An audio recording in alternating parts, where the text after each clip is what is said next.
স্বাস্থ্য দপ্তরে group D Raiganj medical college হাসপাতালের দ্বিতীয় ক্যাম্পাসে গ্রুপ সি পদে চাকরি দেওয়ার নাম করে লক্ষ লক্ষ টাকা প্রতারণা করার অভিযোগে একজনকে গ্রেপ্তার করল রায়গঞ্জ থানার অন্তর্গত কর্ণজোড়া ফাঁড়ির পুলিশ। পুলিশ সূত্রে জানা গিয়েছে, ধৃতের নাম আব্দুল লতিফ, বাড়ি কর্ণজোড়া ফাঁড়ির অন্তর্গত পশ্চিম কর্ণজোড়া এলাকায়। ধৃতের বিরুদ্ধে ভারতীয় ন্যায় সংহিতা আইনের 316(2), 318(4), 351(2) ধারায় মামলা রুজু করেছে পুলিশ। এদিন অর্থাৎ শনিবার সকালে বাড়ি থেকে অভিযুক্তকে গ্রেপ্তার করে কর্ণজোড়া ফাঁড়িতে নিয়ে আসে।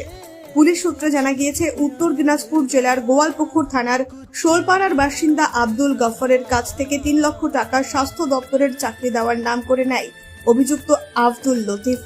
দীর্ঘ 1 বছর হয়ে গেলেও চাকরি না হওয়ায় ওই ব্যক্তি টাকা ফেরত চাইতে আসলে তাকে খুনের হুমকি দেয় ধৃত আব্দুল লতিফ। এই ঘটনায় গতকাল রাতে কর্ণজোড়া ফাঁড়িতে লিখিত অভিযোগ